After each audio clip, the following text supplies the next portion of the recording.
Hello, everyone. Welcome back to the Benjamin Cure Show. Following an amazing week one, we've got one more game tonight. The San Francisco 49ers taking on the New York Jets. I can't wait. It is going to be one of the best games of the year on night one. We have so much to talk about. I know that I usually have these headlines, and you see the graphic right now, of course, Tyreek Hill being detained by the police. I'm going to talk about all the subjects in those headlines, but this will be like the most actual, authentic streaming version of the show we've had yet, because there's 13 different things that I've written down that I want to talk about. I'll talk about them quickly as we go on throughout, and we'll try to keep this flow as natural as possible. But we are in the midst of football season. There's plenty to talk about. I have plenty of thoughts on everything going on, but I do want to start with this. Tyreek Hill was detained by police yesterday at just after 10:30 a.m. Eastern time. I remember I was going to, if you guys have watched this show long enough, I try to be as transparent as possible. I'm a big breakfast with mom and mass kind of a guy on Sundays during football season and not. So that was kind of my itinerary for the day yesterday. As we were heading out to breakfast right before mass, I looked at my phone. I saw the video. I could not believe it. I saw it within 3 minutes of it being posted. And then you started to see more and more angles coming out.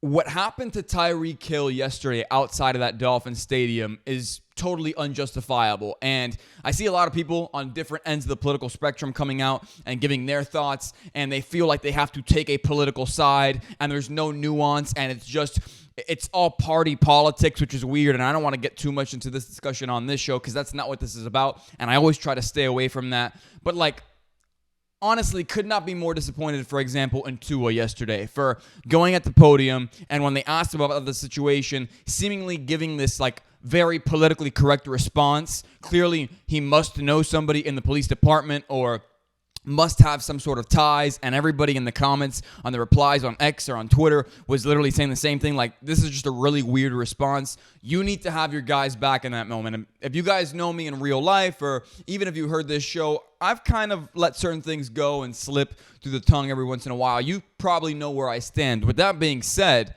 in this kind of situation, it is totally unacceptable what happened to Tyreek Hill and the way that he was treated by all those police officers, in particular the one that has now been placed on administrative leave, which, yeah, that was a no-brainer.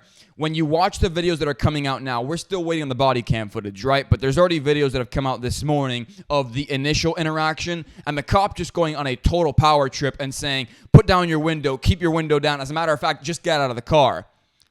Whether Tyreek Hill was speeding, whether he was taking a stop sign, we know it was for some sort of traffic violation. Whatever the case may be, if Tyreek Hill was in fact speeding and he was going over the speed limit, nobody is above the law. He should get a ticket. He should get a citation. He should get pulled over. With that being said, nothing in the interaction that took place after that was justifiable. And that is why that officer has already, pending investigation, been placed on administrative leave, and it was unacceptable. And I can't believe that Tyreek Hill had to go through that outside of the stadium. His agent, Drew Rosenhaus, did an excellent job of articulating that to every single media news outlet that asked him at the game when he was at the stadium, hey, what happened? Yeah, Tyreek Hill should not be punished on his way to work outside of the stadium, probably a block or two away. What a weird scene. What a weird time we're living in. And Tyreek Hill after the game, which, by the way, him having the self-awareness, but also the mental fortitude to celebrate in the way in which he did, do the essentially mock his own detainment.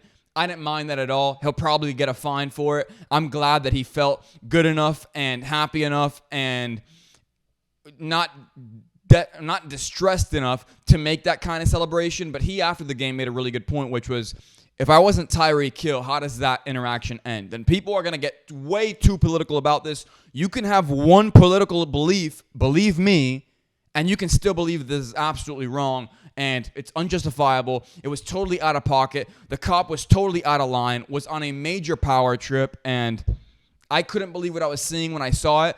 The video of the police officer, there's different videos, him for no reason telling him, you know what, just get out of the car because he lost his own patience for no reason. Tyreek Hill did not say anything to spur that. There is video already, not necessarily body cam footage, but you can tell Tyreek didn't threaten him or his life in any way, shape, or form, nor did he threaten to pull off. He was probably simply just hesitant in the ordeal and low-key in his mind what the fuck is going on? And that is the first time I've ever cursed on this show, but it totally warrants it. He must have had, I feel genuinely terrible for Tyreek Hill. He must have had no idea in that moment. Yes, if he's speeding, whatever. Like I said, nobody's above the law, right? Speeding should have gotten a ticket, should have gotten a citation, should have gotten pulled over. But like, to tell Tyreek Hill in that moment to get out of the car, he's on his way to the stadium. He's probably focused on the game, trying to get loose. And what took place right outside his car, totally unacceptable. More and more video has come out. They laid him flat on his stomach on the ground. I don't know if it was a humiliation tactic. I don't know if it was a power grab. I don't know if it was a power trip. I don't know what it was. Nothing in that interaction that we have seen so far warrants what those police officers put Tyreek Hill through when he was outside the stadium, a block away, going into a game, going in for work. I understand that he's being paid hundreds of millions of dollars and he is a celebrity, and people are going to take this as, well, nobody's above the law. That's not what I'm saying here. Imagine you're on your way to work and you're absent-mindedly maybe going over the speed limit a bit. That is not the kind of interaction you expect to have. And Tyreek Hill was totally caught off guard, rightfully so. He was very upset. You see the video. Drew Rosenhaus, in one of the still pictures that came out, is like trying to console Tyreek Hill after the fact. Totally out of pocket. And they detained, apparently, Calais Campbell, and they detained Odell Beckham Jr., who simply stopped because they saw their teammate on the side of the road and tried to help him out.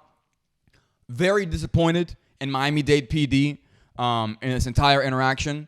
I do know people who are police officers, who are in, positions of power and whatnot all across Miami-Dade County. Unacceptable. I think everybody is saying the same thing. Regardless of politics, if you're being objective, what happened to Tyreek Hill yesterday was unacceptable, and it was not justifiable. It was unjustifiable. If he was speeding, you pull him over, you give him a ticket, and that's that. It did not warrant him being detained or being laid out flat on the ground or him being seemingly hit by the police officer, as we saw in one of the videos. Incredibly disappointed in my hometown, where I'm from. Unbelievable stuff. Truly. I don't know what else to say on that. With that being said, let's move on to Caleb Williams' debut. And I know we're going from a very serious subject to one that feels a lot less important here. But Caleb Williams made his official regular season debut yesterday for the Chicago Bears. I was watching the game at 1 o'clock. It was the first time ever that I said, you know what? I'm going to watch the Bears take on whoever team they're taking on at 1 o'clock. I have never in my life before said, I'm going to choose to watch the Bears at 1 p.m. I did that yesterday, and it was because of Caleb Williams, to his credit. With that being said, that defense, that team, they carried him. They are the ones who literally dragged them out from the depths of a potential loss into a win. That defense is going to be lights out this year. Those weapons looked really good, but Caleb has to be better. And if I had to give a grade to Caleb Williams in his NFL debut, I would probably give him a D. Less than 100 passing yards, not great completion percentage, not his best day on the field. He was finally facing complex coverages, complex schemes. It's not preseason anymore. You're going to get real NFL looks, and defenses are going to try to trick you and try to disguise things, and they did a great job of overwhelming Caleb yesterday, and that was incredibly obvious. I'm not saying this is going to be the defining moment in Caleb Williams' career, but he's going to need to be better next week. He's going to be playing on Sunday Night Football against C.J. Stroud, a quarterback who can go head-to-head with him, who's one of the top 5 quarterbacks in the NFL already, in my opinion. He's going to have to be better to give his team an opportunity to win. If I had to grade his performance, I would give it a D. The only reason I don't give him an F is simply because he didn't turn the ball over, and that is a massive part of this. We already saw over the weekend, when you don't turn the ball over, what happens even if you have a terrible performance? The Steelers currently are at the top of the AFC North. Who would have thought that after week 1? It's because it is so important as a quarterback that you don't lose your team the game. Don't turn the ball over. Win the battle of turnovers. Win the turnover battle, and you're going to win the game. Steelers know that. That's why the Steelers had a pretty successful outing, all things considered, even though they didn't have a touchdown.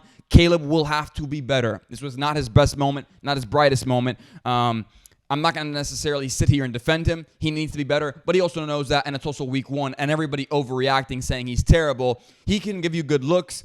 He showed yesterday in moments why he is the number 1 overall pick. He's incredibly talented, but he has to refine that. He has to hone that in. He has to not overthrow his guys. He has to be better under pressure. He has to be better at making quicker reads and not holding onto the ball. This is not the Pac-12. Defensive linemen are going to come at you with 4.5, 4.6, 4.3 some speed. You've got to be quicker than that, and you cannot expect to simply outrun a guy every time they're in pursuit of you. Caleb will be better next week. How much better, I don't know. And will it be good enough to beat a very strong Houston Texans team who had an absolute throwdown over the weekend against the Indianapolis Colts? I don't know, but I know he'll be better. Moving on. Daniel Jones, I said this a few weeks ago. Daniel Jones truly is the worst starting quarterback in the NFL. And I said this a few weeks ago, and I got a lot of comments saying, Ben, you're going to end up in a Daniel Jones edit. Yeah, an edit of lowlights, because if you watch this weekend's games, there's no chance that Daniel Jones is going to have any sort of big-time highlights. Malik Neighbors is already frustrated. I said that a few weeks ago as well, and everybody said, oh, you're throwing it out of proportion. You're blowing it out of proportion. No, I'm not. Look at Malik Neighbors. He can't even get the ball to his guy who they just drafted in Malik Neighbors, who's incredibly talented. Malik Neighbors has every right to feel frustrated, and so does every fan in the Giants Stadium. Already video came out of Giants fans after the game at MetLife Stadium burning Daniel Jones jerseys. I've never been a big jersey burning guy, but I will say they can do as they please. It is their property. I digress. He was very bad. He is the worst starting quarterback in the league. And a stat came out this morning from an AP writer whose name slips my mind. But AP reported this morning that since signing his 4-year, $160 million contract, Daniel Jones has more pick sixes than touchdown passes, which means Daniel Jones has thrown more touchdowns for the opposing team than his own. Daniel Jones is the worst starting quarterback in the NFL, and if you believe otherwise, you're in denial. I was someone who defended Daniel Jones following that first season with Brian Daboll before he got paid. I said Daniel Jones was really underrated. He was better on third down than people gave him credit for, and he had a set of wheels. After that season, though, when it was reported that he was looking for $40 million a year, and we were coming off a year where Patrick Mahomes just won a Super Bowl on one leg and was getting paid $45 million a year, yeah, I had a problem with it. And at the time, people said, slow down, that's just the quarterback market. I have a problem with that deal when it was signed. I have a problem with that deal today. Daniel Jones should not be making $40 million a year for the next 4 years, and that $160 million contract might be one of the worst contracts of all time if my next story wasn't the case. I am done with Deshaun Watson. Deshaun Watson, truthfully, I said this over the break, and people say, Ben, you're just hating. And I make it a point to in the offseason not to get too critical of teams across the board because it's hopeful season for everybody and everybody's excited about the upcoming season and what the season will have to offer them and their team. I said in the offseason, who were the three guys that I was like, look, I don't have faith in them, and that's that. And it wasn't in a shtick kind of way. I told you, as big of a fan as I was of Will Levis coming into the season last year, I didn't believe he was going to show us that he could be a starting quarterback in the NFL. What happened yesterday? I told you, I believe that Daniel Jones, all things considered, including availability and performance and physical capabilities, he was the worst starting quarterback in the NFL. He proved it to me yesterday as well. I told you the Deshaun Watson contract was the worst contract of my lifetime, the worst trade, and what did he show you this weekend? I'm going to read you some stats regarding this Deshaun Watson situation to really nail this point home, because people simply are not being objective because you hear the name Deshaun Watson and you think of the top 5 quarterback in his first 2 years in Houston that simply is not playing football anymore. That guy is not the same guy on the field anymore. The Browns ended the first half with 54 yards of offense and 1 first down. Watson did not complete a pass that traveled more than 5 yards in the air in his first 2 quarters. Cleveland could not capitalize on their third down touchdown drive. They turned the ball over on downs twice. More stats regarding Deshaun Watson. Deshaun Watson was 2 of 11 passing throughout the entire game when throwing the ball downfield 10 yards or more. He was terrible. Deshaun Watson cannot throw the ball downfield. He cannot read defenses anymore. He doesn't even have the same kind of athletic upside that I believed he did years ago in Houston. He's not an effective scrambler of the football. And with the arrival of Jerry Jeudy, you thought that they would have been better and you thought they would have been more dynamic. Deshaun Watson was terrible. And Deshaun Watson is not a top 5 quarterback. He's not a top 10 quarterback. He's not top 15. He's not top 20. He's not even top 25. Right now, Will Levis, Daniel Jones, and Deshaun Watson are competing for the spot of the worst starting quarterback in the NFL. None of them are good right now. And the fact that I have to get to this point to try and make my point, it's unbelievable. Some people are simply not objective when it comes to their favorite teams. I've seen it with the Giants. I've seen it with the Browns. The Browns should genuinely be disappointed because you finally have a roster that really can, I don't want to say compete for a Super Bowl, but is arguably one of the top 3 teams in the trenches. I put them right there with the 49ers, right? Offensive and defensive line are spectacular. They have capable weapons on offense. David Njoku, Amari Cooper, and Jerry Jeudy. I'm not saying they're world beaters or world class, but that's not a terrible receiving core. You do have a really formidable run game. You do have a good head coach in Kevin Stefanski. You do have Ken Dorsey as your offensive coordinator. It's not a terrible team. And in the AFC North, you should be in a position to compete with the best of them, the Baltimore Ravens and the Cincinnati Bengals, to try and win these games and win that division. And because your quarterback play is so poor, you are totally out of contention and totally out of picture to even win your own division. And that is the reality surrounding Deshaun Watson today at the end of week one. Not even the end of week one, but at the end after his week one performance. Deshaun Watson is not a good quarterback anymore. I've been saying this for probably 6 months, and I've gotten a ton of talk back for it. I don't know. Did you watch the game? I did, and I know what I saw, and I'm not moving back on it. Ben, you're overreacting. It's week one. No, I'm not. Will Levis was not good last year. Deshaun Watson was not good last year. Daniel Jones was not good last year. I'm not going off of one game. I'm going off of what I saw last season, what I've seen in preseason, what we heard in training camp, and what we just saw in week one. There's more tape out there on these guys than you think, and you can't come to a conclusion without being a hater. Oh, these guys simply aren't it. Okay, so now that we've finished our headlines, there's things that I want to discuss, some quick takes here, and I've got a lot. I've got a lot of stuff here. I don't think I'm overreacting when I say this. I do not believe that Bryce Young is that guy. Bryce Young, this stat came out this morning, and I was like, damn. If you're a Panthers fan, this sort of tells you everything you need to know about Bryce Young. Bryce Young, in his last 11 starts, has 5 touchdown passes for the Panthers. In 2022, Panthers quarterbacks Sam Darnold and Baker Mayfield week one had 6. So the quarterbacks who were previously on the Panthers and week one together combined for 6 touchdown passes. And Bryce Young has 5 in his last 11. I was very high on Dave Canales. I still think he's a great offensive mind. I don't know if he's a great head coach. Bryce Young might simply not be that guy. And I said this last year when C.J. Stroud was on a tear about midway through the season, 3/4 of the way through the season. Look, it's okay to acknowledge that if you're the Panthers, you probably got the wrong guy. And everybody said, oh, it's too early. Oh, give him a chance. I'll give him a chance. C.J. Stroud is so good that at this point, I don't believe Bryce Young will ever get to the point that C.J. Stroud was at. So I can, in all fairness, I can make the observation and make the claim C.J. Stroud was the best quarterback in that draft class. And I know Anthony Richardson is awesome, and I can't wait to see his upside. And I think he's he might be the greatest physical quarterback talent of all time when you take into account what he can do and his physical capabilities. But C.J. Stroud is the better quarterback today than Anthony Richardson, and he's definitely a better quarterback than Bryce Young, and he's a better quarterback.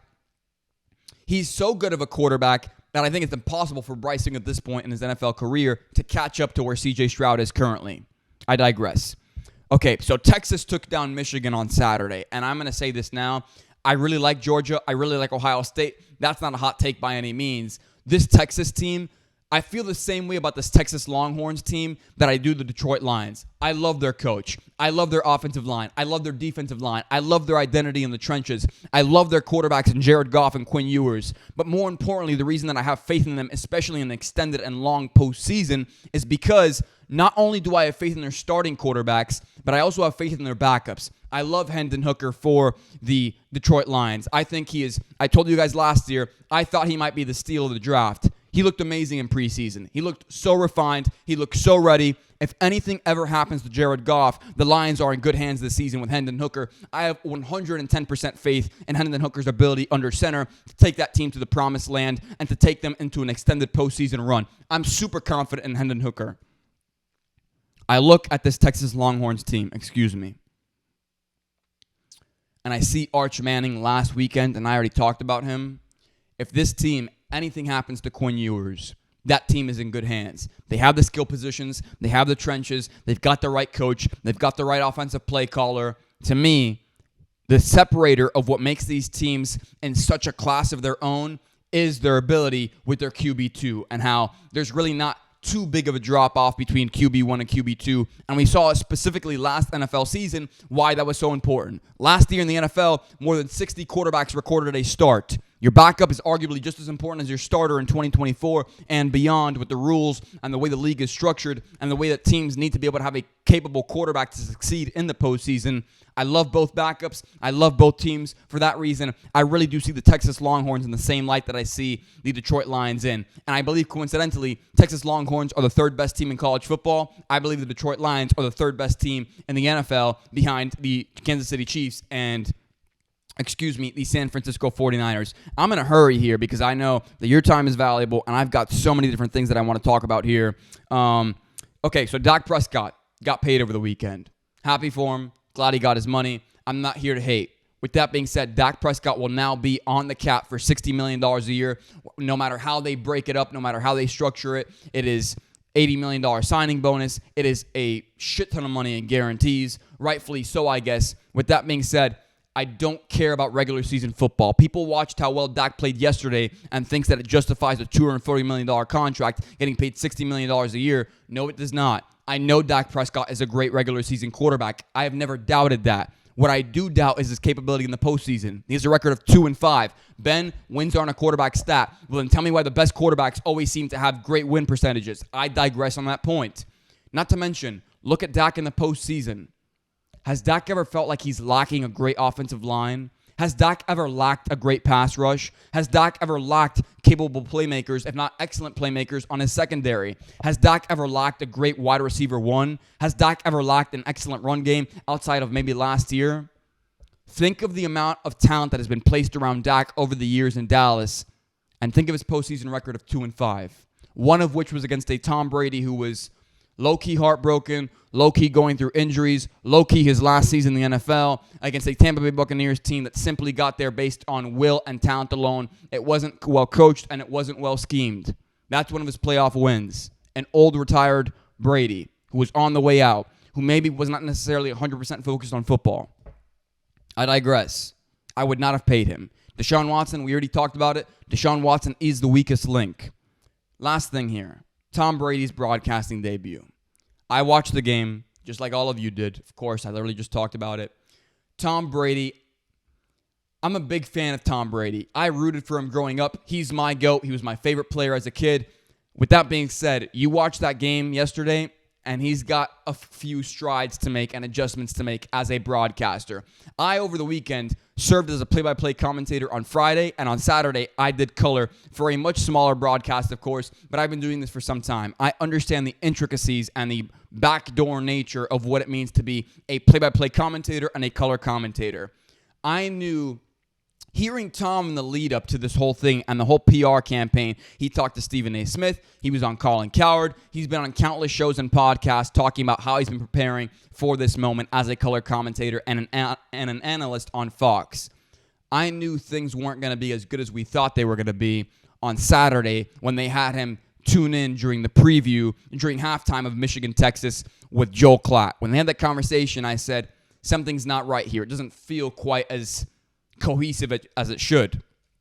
I think the problem for Tom Brady when he's serving as an analyst on Fox is the fact that not that he doesn't know enough football. I saw people making jokes, Bill Belichick's got to come and bail out Tom Brady again with football IQ. Tom Brady's not a bum when it comes to football IQ. He is arguably the smartest player of all time. I think what hurts Tom Brady is the fact that he knows so much and he's watched so much film. As a color commentator, I have served as one. I was one on Saturday for a broadcast here in Miami, Florida, on some high school football games. You have to understand, you only have about 12 to maximum 18 seconds in between plays, and that's being generous in terms of time to make your point and to break down the previous play or make an observation. Tom knows so much about the game of football and probably has so many takeaways and is probably watching so many different things. The offensive line, the separation, the scheme, he's watching the route tree, he's watching the play call, he's watching the quarterback, he's watching the pre-snap separation between the guys. He has so many thoughts in that moment that he probably thinks how can I get this out in just 15 seconds? And you can tell based on his hesitancy when speaking and those unnatural pauses that he takes, he has so much on his mind that he's trying to get out, and he doesn't know what's the most important thing to say, and he can't necessarily verbalize it in just 12 seconds. It's very complex thoughts. Brady's a very cerebral guy. He's very smart, but in order to be better in the booth, he's going to have to simplify it and tone it down, because right now, I think he's psyching himself out, and that was his biggest problem in the booth. I think he'll be great. I think he'll get better. But it wasn't his brightest moment on Sunday when you watch the Cowboys versus Browns. I do think he'll be better, though, and I can't wait to see him next week. It'll be another Cowboys game, unfortunately, but I think he'll be better. With that being said, that is all for this week's episode of The Benjamin Cure Show. Thank you so much for tuning in. I could not be more excited for this NFL season. I feel a little bit overwhelmed on today's show. I didn't want to overwhelm you guys, but I had a lot of thoughts, a lot of passionate thoughts, and yeah, it's going to be a good one. I will see you next Monday. Enjoy tonight when we watch the 49ers versus the Jets. I've got a sneaking suspicion that the Jets have a bigger chance or a better chance to win this one than people are giving them credit for. I genuinely have no idea who's going to win, though. We will talk about it all next week, and I'll see you then.